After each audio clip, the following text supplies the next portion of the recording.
How Larry Kwong made it to the big league is a story of incredible perseverance. Larry Kwong is not born into a welcoming society. Born in Vernon, BC in 1923, he is 2 weeks old when the Canadian government replaces the Chinese head tax with the Chinese Exclusion Act, barring all Chinese immigration to Canada for nearly a quarter century. Chinese Canadians cannot practice professions or vote. Larry Kwong cannot get a haircut at the local barbershop. Whites only. But Larry Kwong has big dreams. He convinces his mother, a widow with 15 children to support through the Great Depression, to keep him in hockey gear. Kwong's offense powers his teams to 3 provincial championships. In Trail, all the smoke eaters have high-paying jobs at the smelter, except Larry. No Chinese allowed. In 1946, Kwong is signed by Frank Boucher and called to the Big Apple to play for the New York Rovers, a farm team of the Rangers. Kwong is not just a novelty act. His play is a sensation. He leads the Rovers in scoring and receives the keys to New York's Chinatown. Late in the 47-48 season, he gets the call of his dreams.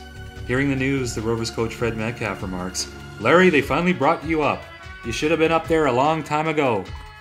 March 13th, 1948. Larry Kwong suits up in the Montreal Forum wearing number 11 for the New York Rangers. That night, Kwong breaks the NHL's color barrier, but does not get a chance to prove himself. He would sit on the bench until late in the third period. Finally, he gets one shift, a New York minute, and then is sent back down to the farm team. Kwong then joins the Valleyfield Braves of the Quebec Senior League and pits his skills against some rising stars.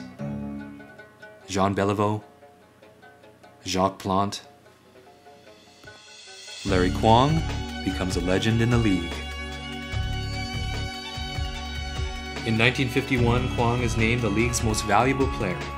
He leads the Braves to the league title and the Canadian Senior Hockey Championship. Still, Larry Kwong never gets another shot at the NHL. Kwong becomes the first BC pro to take his game overseas.